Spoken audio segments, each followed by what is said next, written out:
Hello everyone, welcome to our channel.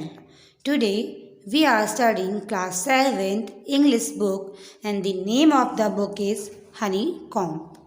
We have already started our first chapter of that book and we have done the first part of that chapter. And the name of the chapter was The Three Questions. Inside of this story, the king is asking for three questions and searching their answer. Let's continue. When the king has dug two beds, जब उसने दो गड्ढे खोद लिए, he stopped and repeated his question, तो वो रुक गया और उसने अपने सवालों को वापस से पूछा. The hermit gave him no answer, लेकिन उसने उसको कोई भी जवाब नहीं दिया. बट स्टूड अप, लेकिन खड़ा रहा. Stretching out his hand for the spade, और उसके हाथ से स्पैड को खींचा एंड सेड, कहा, नाउ यू रेस्ट, अब तुम आराम करो. लेट मी वर्क, और मुझे काम करने दो. But the king did not give him the spade and continue to dig, लेकिन राजा ने उसको कुदाल नहीं दी और लगातार खोदता रहा. 1 आवर पास्ट, 1 घंटा बीतने के बाद. Then another, the sun were down behind the trees, सूरज जब पेड़ों के पीछे की तरफ छुपने लग गया. And at the last the king stood the spade into the ground and said, और जब राजा ने उसको जमीन पे फेंका और कहा, I came to you, मैं आपके पास आया हूँ, wise man, for the answer of my questions, अपने सवालों के जवाब के लिए. If you can give me no answer, tell me so, अगर आप मेरे सवालों का जवाब नहीं दे सकते तो मुझे बता दीजिए. I will return home, मैं घर वापस चला जाऊँगा. Here comes someone running, said the hermit, और तभी वहाँ पे कोई भागता हुआ आता है. इसके पास, हर्मिट के पास. राजा पीछे की तरफ मुड़ता है और एक दाढ़ी वाले आदमी को देखता है. रनिंग टुवार्ड्स देम, और वो दोनों ही उसकी तरफ भागते हैं. His hands were pressed again his stomach, उसने अपने हाथ से पेट को दबा रखा था. From which blood was flowing, जिससे खून बह रहा था. When he reached the king to faint and fell as the ground, जैसे ही वो राजा के पास पहुंचा और जमीन पे गिर गया. The king and the hermit, the king turn round and saw a bearded man, remove the man clothes and found a large wound on his stomach, जैसे ही उन्होंने उसके पेट पे से कपड़े हटाया, देखा वहाँ पे एक बहुत बड़ा छेद था, यानी उसको चोट लगी हुई थी. The king wash and cover it with his handkerchief, राजा ने उसको साफ किया और अपने रुमाल से बांधा. But the blood would not stop following, लेकिन खून बहना बंद नहीं हो रहा था. The king redress the wound, जो घाव था उसको राजा बार बार रीड्रेसिंग करता रहा, उस पर पट्टियाँ करता रहा. Until the last of bleeding stop, जब तक कि खून बहना बंद नहीं हो गया. The man felt better and ask for something to drink, अब उस आदमी को थोड़ा अच्छा महसूस हो रहा था और उसने पीने के लिए कुछ मांगा, यानी पानी मांगा. The king brought fresh water and gave it to him, राजा उसके लिए ताज़ा पानी लाया और उसे पीने के लिए दिया. By this time the sun had sent and the air was cool, इस समय सूरज छुप चुका था और ठंडी हवा चल रही थी. The king with the hermit's help carried the वर्डर्ड man into the hut and laid him on the bed, राजा ने हेरमिट की मदद से क्या किया, उस घायल व्यक्ति को अंदर ले गया झोपड़ी में और उसको बेड पे लिटाया. The man closed his eyes, आदमी ने अपनी आंखें बंद करी. एंड ले क्वाइटली, और शांति से लेट गया. Then the king tried up his walk and the work he had done, और राजा भी अब काम करके और चल के थक चुका था. ले डाउन, वो नीचे लेट गया. ऑन द फ्लोर, जमीन पर. And slept through the night, और रात भर वहाँ सोया. वैन ही अवॉक, जब वो जगा. It was सर्वल minute before he could remember, तो उसको कुछ समय पहले याद आया कि वेयर ही वॉज और who the strange braided man laying on the bed was, कि ये जो अजनबी व्यक्ति बेड पे लेटा हुआ है ये कौन है. फॉरगिव मी, माफ़ कीजिए मुझे. सेड द ब्रीडेड मैन, उस दाढ़ी वाले इंसान ने कहा. इन अ वीक वॉइस, एक बहुत ही हल्की आवाज़ में.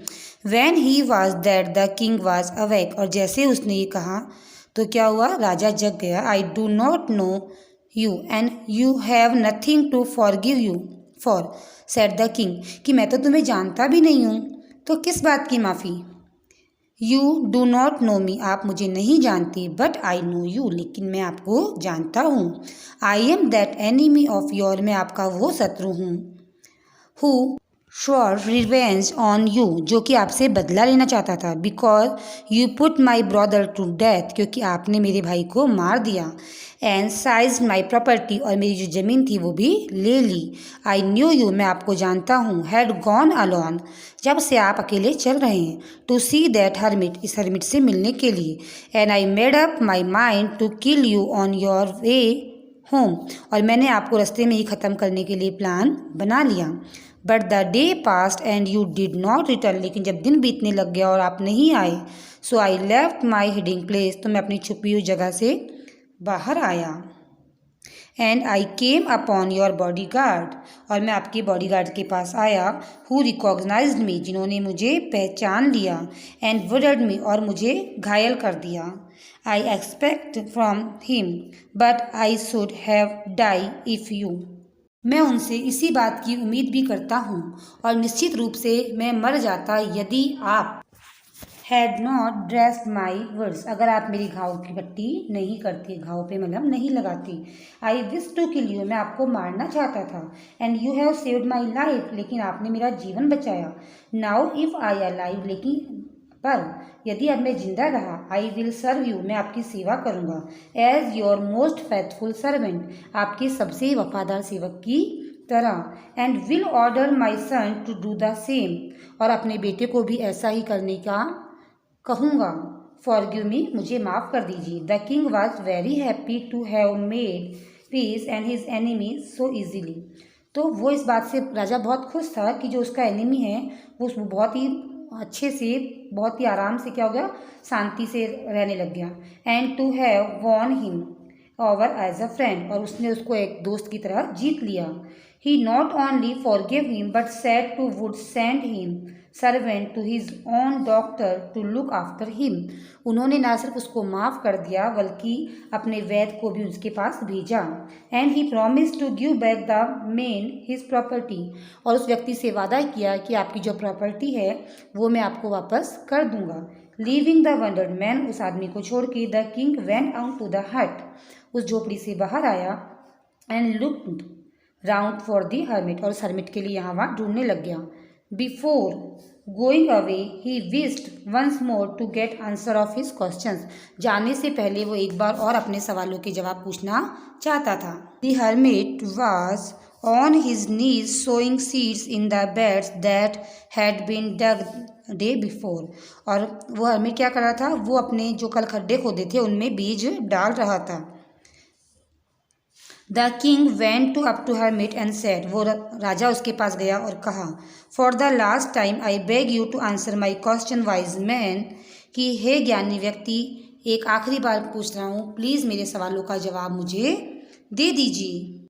You have already been answered, आपको आपके जवाब पहले ही मिल गए। Said the hermit still pleading down on the ground and looking up the king he stool before him, तो ये बात उसने कब कही, जबकि वो अपने काम कर रहा था ज़मीन पर और देखा कि उसके पीछे कौन है। स्टूड बिफोर हिम, राजा उसके पीछे खड़ा है। How have I been answered, मुझे जवाब कैसे मिले। वाट डू यू मीन, आपका क्या मतलब है। डू यू नॉट सीन, तुमने नहीं देखा। रिप्लाइड द हर्मिट, हर्मिट ने कहा, if you had not pitied my weakness yesterday and had no dugged these beds for me, you would have gone away. Then the man would have attacked you and you would have wished you had stayed with me. तो अगर कल तुम यहाँ रुक के मेरे लिए इन गड्ढों को नहीं खोदते तो तुम अपने रास्ते पे वापस चले जाते और वो व्यक्ति तुम्हें मारने की इच्छा से तुम पे अटैक करता। So that the most important time was when you were digging the bits, तो सबसे ज़रूरी समय कौन सा था, जब आप गड्ढे खोद रहे थे। And I was the most important man, और मैं मोस्ट इम्पॉर्टेंट आदमी था। And to do me good was your most important business. Afterward when the man run to us, और जब वह व्यक्ति हमारे पास भागता हुआ आया, the most important time was when you were caring for him, सबसे ज़रूरी समय वह था जब आप उसका ध्यान रख रहे थे। Because if you had not dressed him, क्योंकि अगर आप उसकी पट्टियाँ नहीं करते, would that he would have died without having made peace with you. तो वह बिना आपसे माफ़ी मांगे ही मर जाता. So he was the most important man. तो उस समय वह सबसे ज़रूरी व्यक्ति था. And what you did for him, और जो आपने उसके लिए किया, was your most important business. वो आपका सबसे ज़रूरी काम था. Remember then, याद रखिएगा, there is only one time that is important and that time is now. अभी केवल एक ही चीज़ महत्वपूर्ण है और वो है अभी. It is the most important time because it is the only time we have any power to act. ये सबसे इम्पॉर्टेंट टाइम क्यों है? क्योंकि यही एक समय है जहाँ पे हमें कोई भी काम करना होता है. The most necessary person is the person you are with at the particular moment. और सबसे ज़रूरी समय व्यक्ति आपके लिए वही है जो उस समय पे आपके साथ है. फॉर नो वन नोज, जिसे कि और कोई नहीं जानता कि क्या होने वाला है. What will be happen in the future and whenever we will meet anybody else, कि भविष्य में क्या होगा और हम दोबारा कब किससे मिलेंगे. The most important business is to do that person good. सबसे ज़रूरी चीज़ है इंसान का अच्छा होना. Because we were sent into this world for that purpose alone, क्योंकि हम यहाँ पे इस दुनिया में केवल इसी कार्य के लिए भेजे गए हैं. I hope you like this chapter. Keep studying. Enjoy. Thank you so much.